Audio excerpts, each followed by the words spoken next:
Let's graph tangent and cotangent.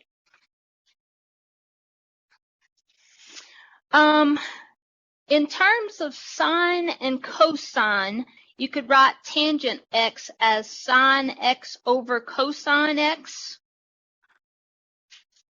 What happens to the graph of a rational function, a function that's written as a fraction, wherever the denominator is 0? Think about other rational functions we've graphed. Just 1 over x or 1 over x minus 2. When you find what makes the denominator 0, what have you found? Vertical asymptotes. Where the function is undefined, there are vertical asymptotes. So tangent has vertical asymptotes wherever cosine is 0. And is that the half pies or the whole pies where cosine is 0? That's the half pies. So negative pi over 2, pi over 2, 3/2 pi, etc. That's where you have vertical asymptotes.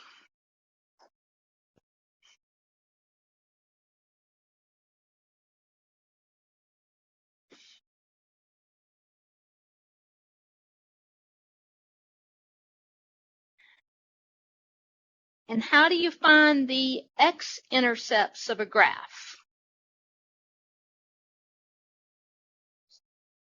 Wherever the numerator is 0 or where sine is 0, and sine is 0 at the whole pies. So tangent has its x-intercepts at the whole pies, which includes 0.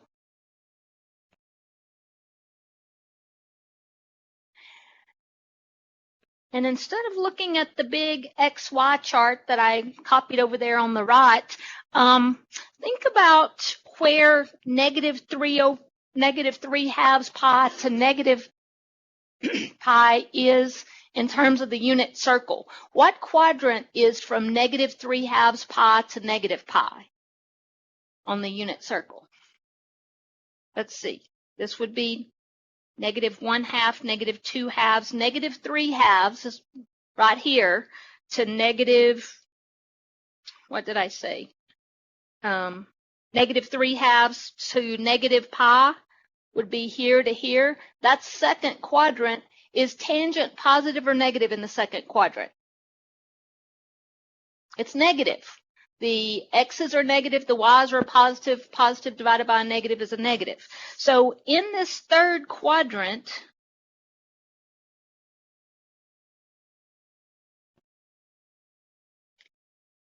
tangent's negative. It approaches that vertical asymptote and, of course, never touches it.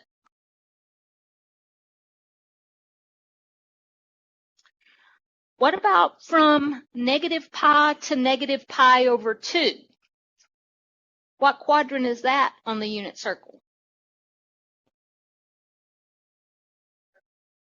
Negative pi would be the negative x-axis to negative pi over 2. That's the negative y-axis, so that's third quadrant.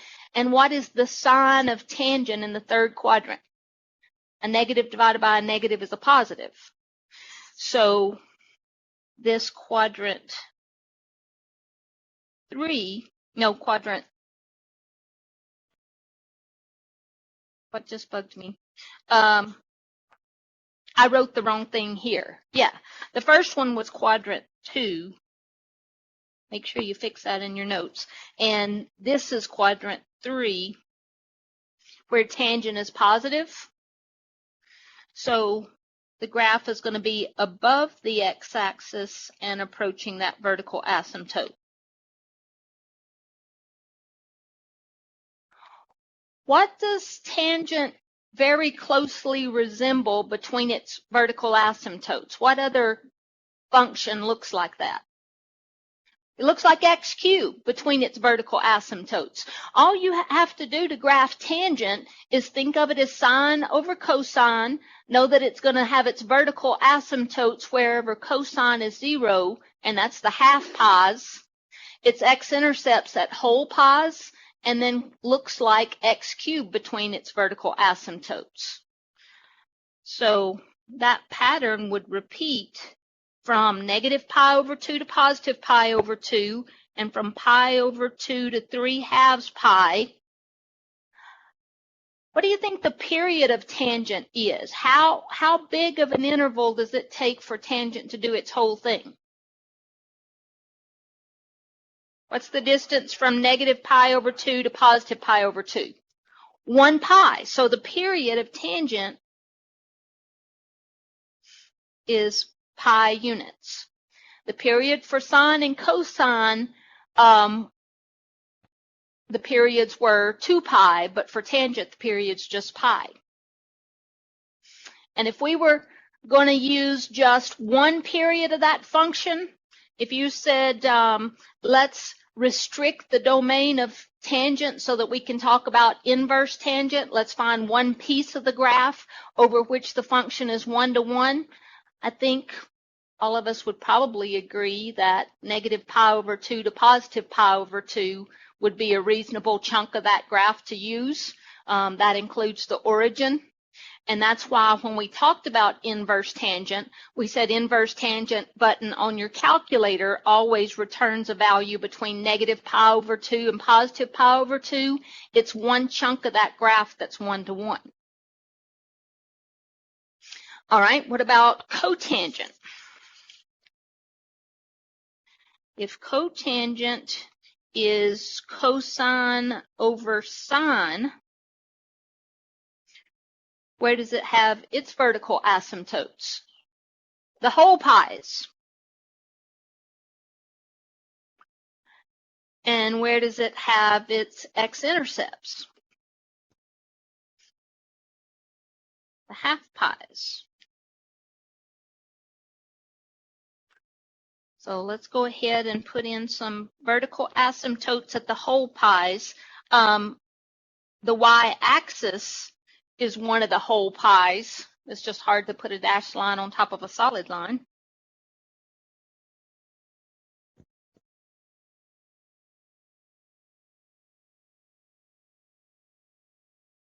And then the x-intercepts, negative pi over 2 and positive pi over 2.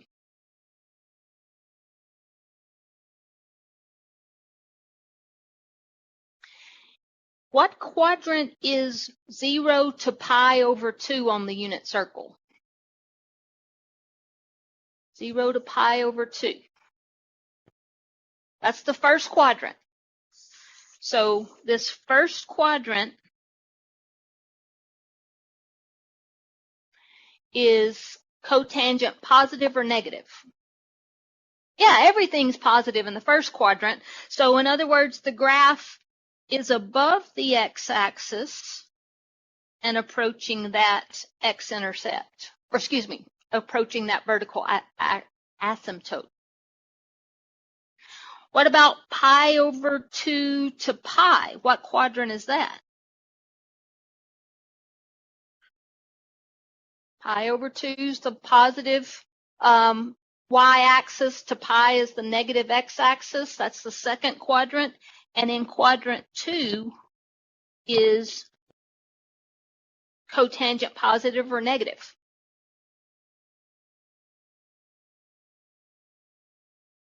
Yeah.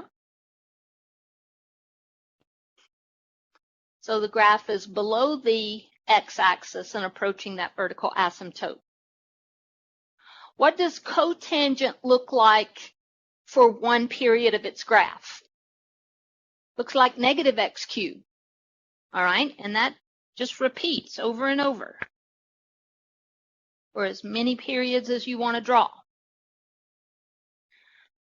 What is the period of the function? How big of an interval does it take for cotangent to do its whole thing? From 0 to pi, it goes from being positive infinity to 0 to negative infinity. So its period is also pi. And we barely talked about inverse cotangent, but when we did, I told you that the inverse cotangent button on your calculator always gives you a value from 0 to pi in the first or second quadrant, because that's one interval over which the graph of cotangent is 1 to 1. Makes sense to use that little chunk.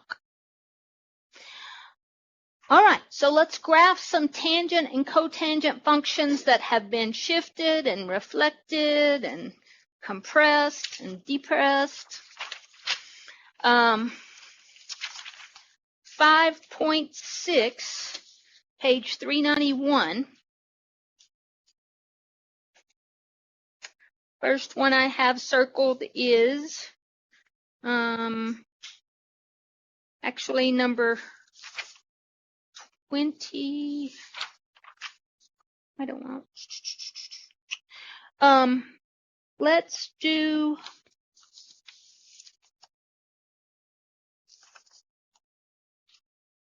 number 14.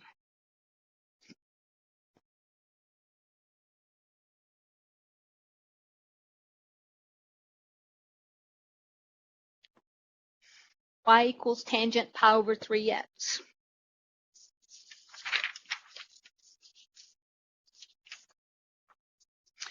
Oh, I meant to fill out these two graphs on the other page of notes I have. We've got the big page that we figured out what the graph looks like, and then we have the smaller page, just the quick snapshot of one period of each of the trig functions. Now I can look at tangent x very quickly and tell that it has its vertical asymptotes at pi over 2, negative pi over 2 and positive pi over 2, and looks like x cubed between its asymptotes.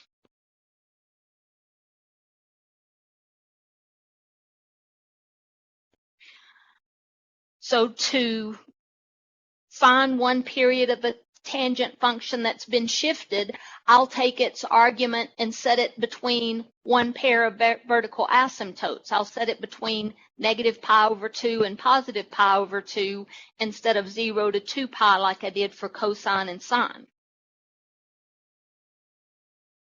And for cotangent, I know it's going to have its vertical asymptotes at the whole pi's. And for one period of the function, I'll use that interval from 0 to the first whole pi. And I know that the graph of cotangent looks like negative x cubed between its vertical asymptotes. So to find one period of a cotangent function that's been shifted somehow, I'll just take its argument and set it between one pair of its vertical asymptotes, 0 and pi, and solve for x. All right, now let's do that number 14.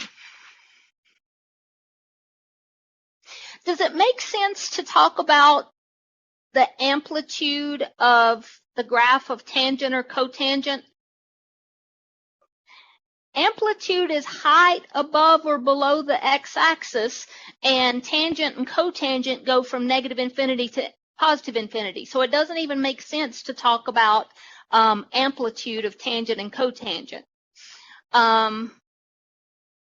It does still make sense to talk about the period of the function. And tangent's normal period is what? Just 1 pi units. So if we divide that by the coefficient of x, that's the same as pi times 3 over pi. We've had one other function where our x-axis was labeled in terms of rational numbers rather than multiples of pi. The period of this function is not 3 pi, it's just 3. And to get one pair of vertical asymptotes, tangent normally has its vertical asymptotes where? Half pies or whole pies? Half pies. So we just take that argument, pi over 3x, and set it between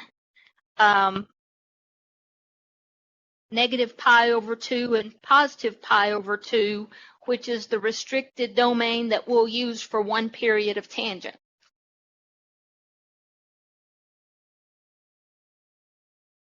Multiply all three sides by 3 over pi, divide by pi over 3, or multiply by 3 over pi, and you get negative 3 halves is less than, or x is less than or equal to positive 3 halves.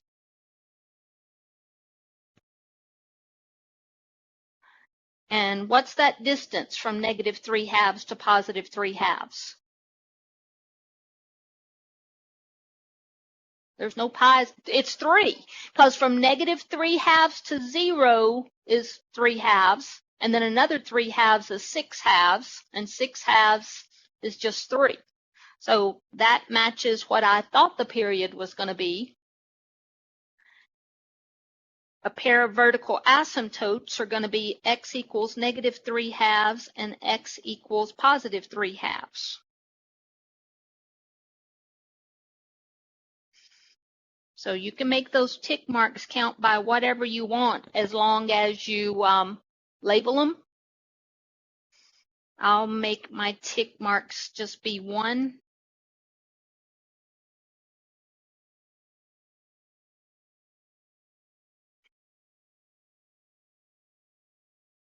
And I have a pair of vertical asymptotes at negative 1.5 and positive 1.5.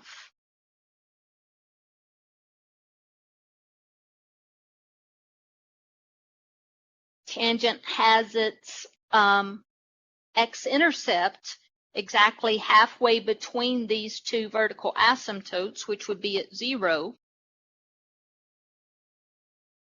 And then between one pair of vertical asymptotes, the graph of tangent looks like x cubed.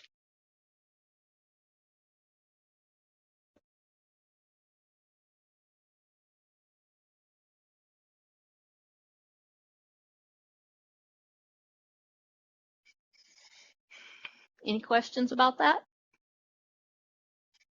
It's not bad. Let's see, what else has tangent or cotangent in it? 14, 16, and let's go ahead and get as ugly as you possibly can. Number 18 has everything going on. A reflection, a shift, a change in period.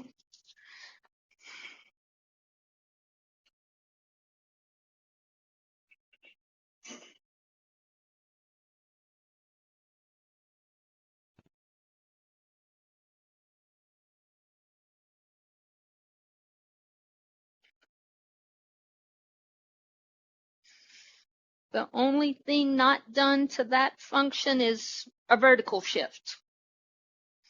A vertical shift would change the x-intercept. The rest of the graph would pretty much look the same, but this doesn't have a vertical shift. What does that negative coefficient do? That's reflected with respect to the x-axis. So instead of looking like x cubed, it's going to look like what between its asymptotes? Negative x cubed, which also looks like cotangent. All right, it's going to look like cotangent between a pair of asymptotes. And what about the period of this function? The normal period for tangent is pi, divide that by the coefficient of x, and the period of this function is 3 pi.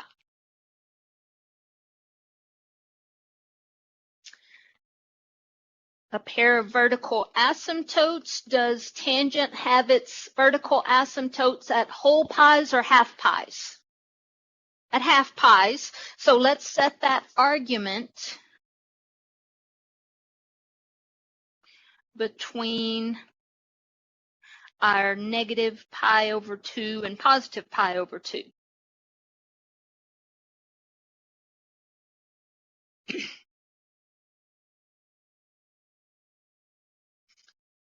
Add pi over 3 to both sides.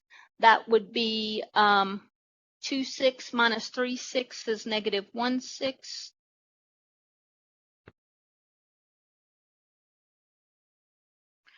And 3/6 plus 2/6 is 5/6. 6 minus 3/6. Yeah.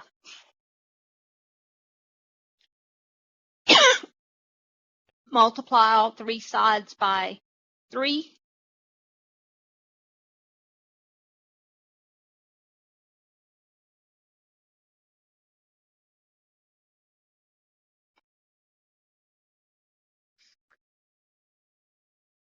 And then double check that the period is what we thought it would be. What's the distance from negative pi over 2 to 2.5 pi? Yeah, that's 6 halves or 3 pi. So I think we have those vertical asymptotes correct.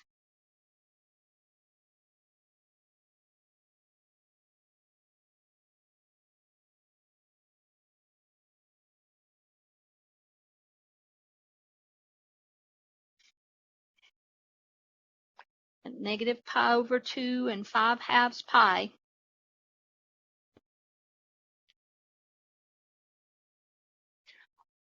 Where's the x-intercept going to be?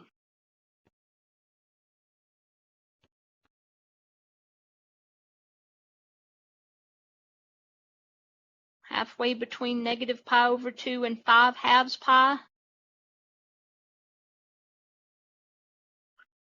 Just add them and divide by 2. Yeah, it's going to be at pi. Negative 1/2, 0, 1/2 pi. And then that's 3 halves, 4 halves, 5 halves. That's right.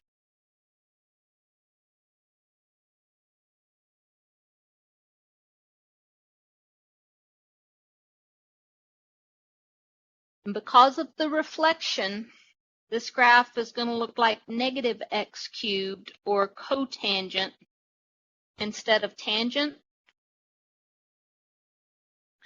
What does the 3 actually do?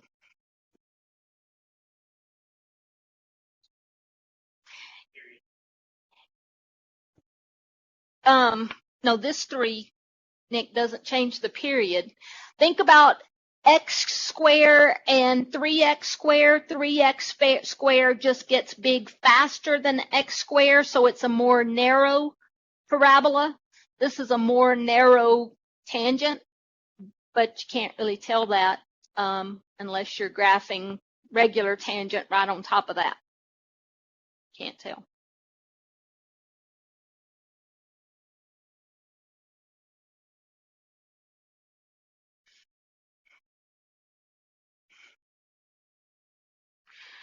All right, a couple of cotangents. 26, 28. Let's do 20 and 26.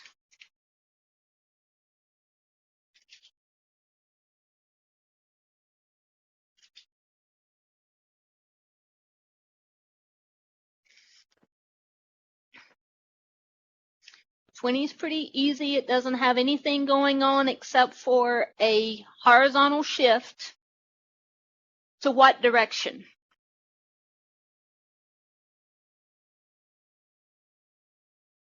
That horizontal shift always works the opposite of what you expect, and it's always what's added or subtracted to or from the x before the function is applied. So that graph has just shifted pi over 4 units to the left. We might be able to do that in our heads, but I don't trust my head. I need to write some stuff down. The period of this function is still pi, And the vertical asymptotes for cotangent are normally where? The whole pi's, and for one period of the function, we'll use from 0 to pi. So just set that x plus pi over 4 between 0 and pi. And sure enough, when you solve for x, you'll see that those vertical asymptotes have just been shifted pi over 4 units to the left. And from negative pi over 4 to 3/4 pi is still a period of pi units.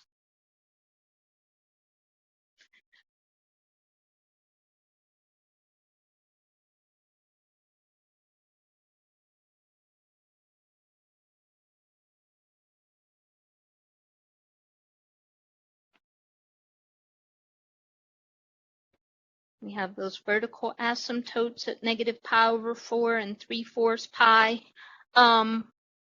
Where is the x-intercept going to be? Halfway between negative pi over 4 and 3/4 pi is 1/4 pi.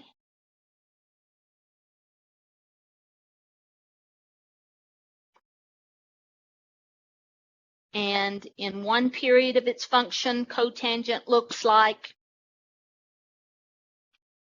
negative x cubed.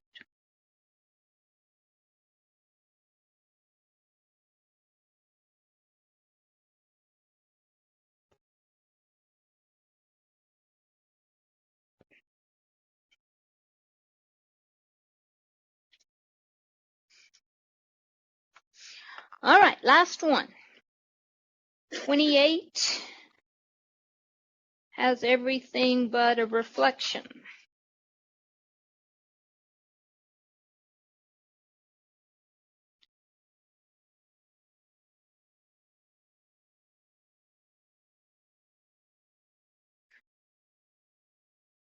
What does that 4 do to the graph?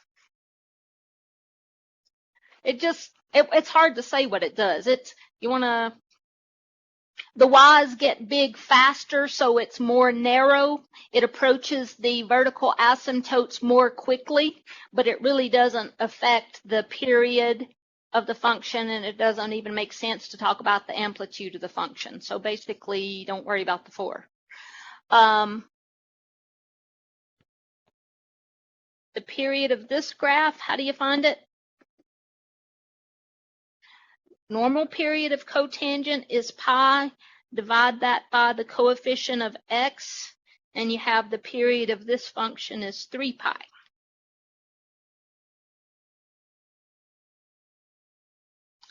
Cotangent normally has its vertical asymptotes at whole pi's or half pi's? Whole pi's, so we're going to set that argument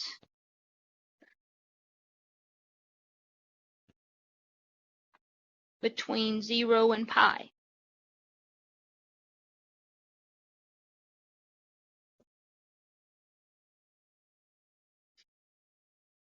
Add pi over 6 units to all 3 sides.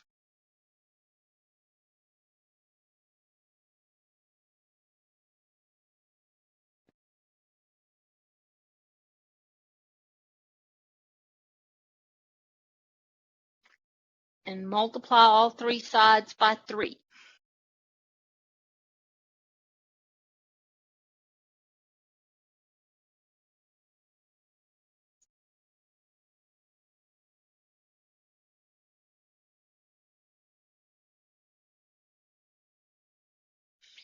Is that interval what we knew it was supposed to be for the period of this function? Yeah, 7 halves minus 1/2 is 6 halves. 6 halves is 3. So that does have an interval of 3 pi units between those vertical asymptotes.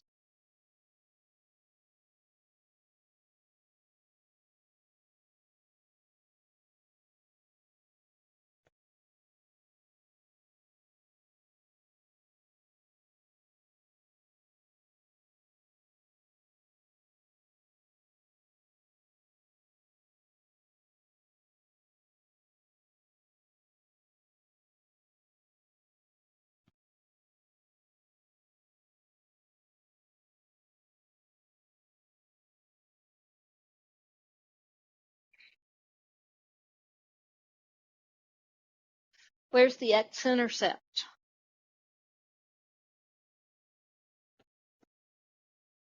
Yeah, just add the endpoints of that period and divide by 2.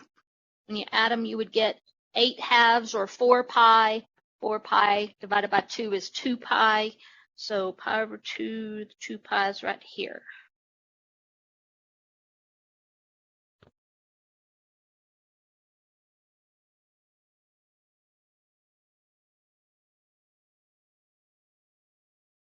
And because there's no reflection on this graph, it still looks like negative x cubed. Just really spread out.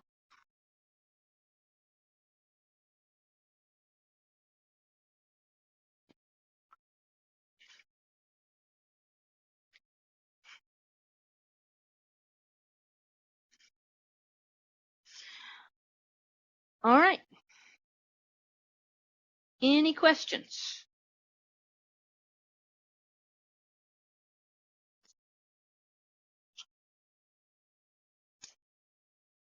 Let me give you just a very few homework problems.